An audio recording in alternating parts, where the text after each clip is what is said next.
Good morning and thank you for the opportunity to present. My name is Cayson Voon, a first-year medical student from the Faculty of Medicine and Health Sciences, University Malaysia, Sabah. Today, I'll be presenting my special study module on the kidney, focusing on its anatomy, blood supply and nerve innervation, nephron structure and renal physiology, pathology, and renal replacement therapy in kidney failure.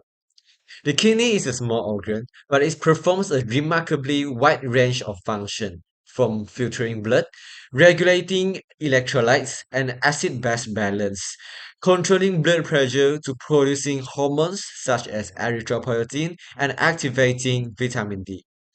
Throughout this presentation, I will mainly explain concepts using diagrams because kidney structure and function are tightly linked. Understanding this relationship is essential for understanding kidney disease. Now, let's begin with the gross anatomy of the kidney. The kidneys are retroperitoneal organs located on either side of the vertebral column between the T12 and L3 vertebrae. The right kidney lies slightly lower than the left due to the presence of the liver. Each kidney measures approximately 10 to 12 cm in length and weighs about 135 to 150 grams, like shown in the picture, the kidney position. Externally, each kidney is surrounded by three protective layers.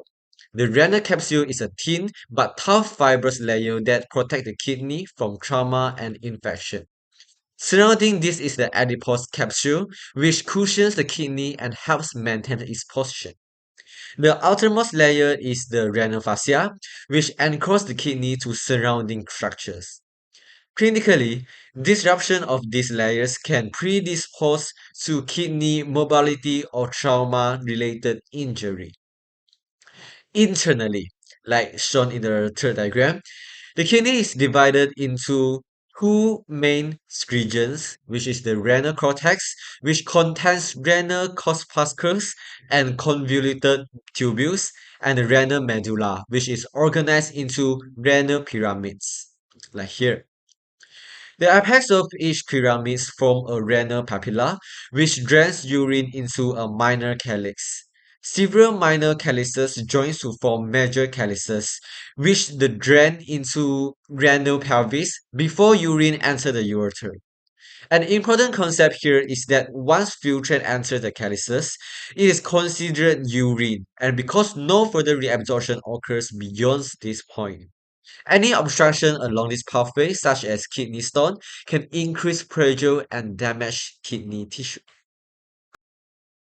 The kidney has one of the richest blood supplies in the body. So now let's move on to this slide. Although the kidneys make up less than 0.5% of total body weight, they receive 20 to 25% of resting cardiac output, approximately 1 to 1.2 liters of blood per minute.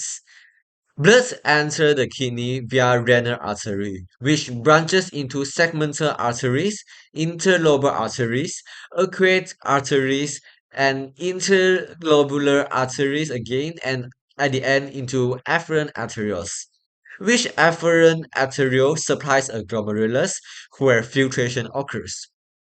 Blood exits the glomerulus via the afferent arteriole, which the forms peritubular capillaries in cortical nephrons, vasa recta in juxtamedullary nephrons. And this arrangement allows efficient reabsorption while preservation the medullary concentration gradient. Now let's compare peritubular versus vasa recta, like in the diagram. Let's move on to the venous drainage. Venous drainage mirrors arterial flow and exits via the renal vein into the inferior vena cava. Regarding nerve supply, the kidney is mainly innervated by the sympathetic nervous system via the renal plexus. Sympathetic stimulation causes vasoconstriction of afferent arterioles, reducing glomerular filtration and urine output. This is particularly important during stress, dehydration, or shock, where the body prioritizes blood flow to vital organs like the brain and heart. Now, let's move on to the nephron. Nephron is a basic structure and functional unit of the kidney. Each kidney contains approximately 1 to 1.3 million nephrons, and nephron loss is permanent. This explains why kidney disease is often progressive. The nephron consists of the renal corpuscle, which includes the glomerulus and Bowman capsule, like what I mentioned before, and the renal tubule, which modifies the filtrate. There are two main types of nephrons. First is the cortical nephrons, which make up about 80 to 85% and are involved in routine filtration. The juxtamedullary nephrons, which have long loops of Hanel extending deep into the medulla, like this diagram.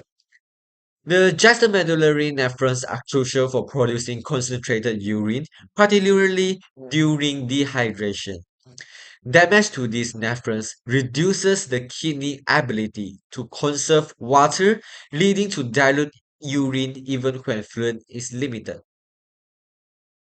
Now, let's move on to the physiology of kidney.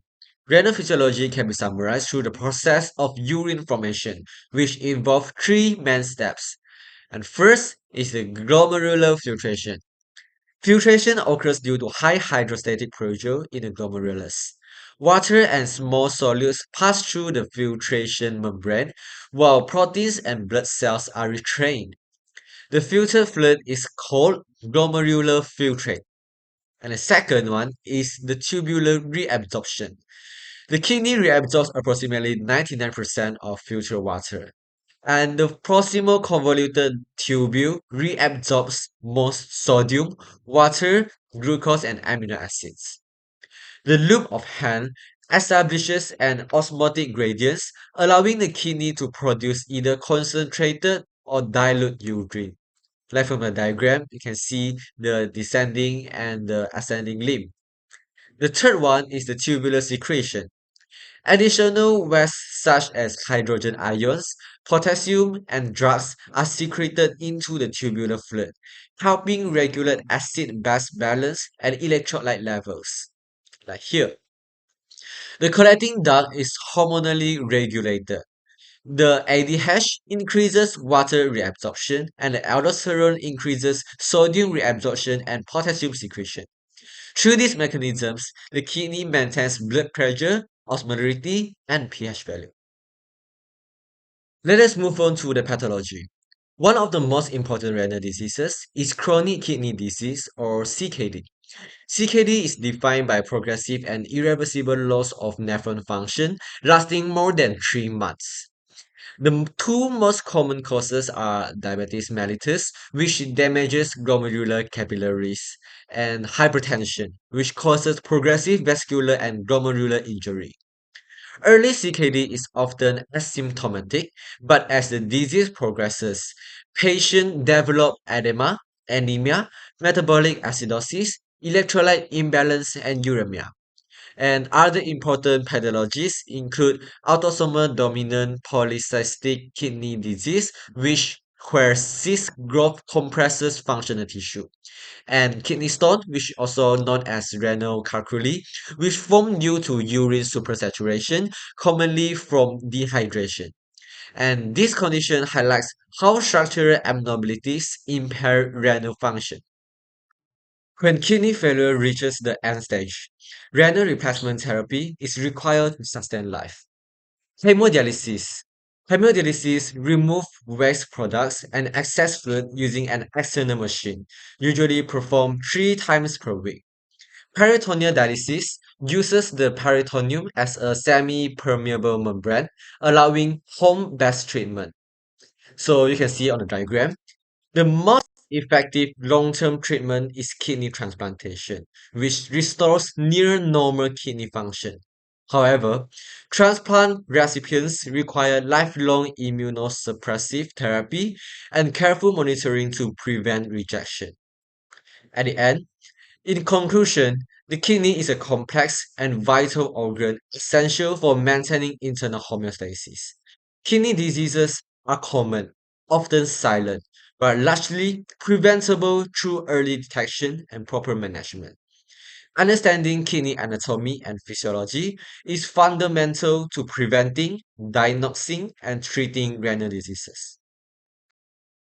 That's for all for my presentation. Thank you.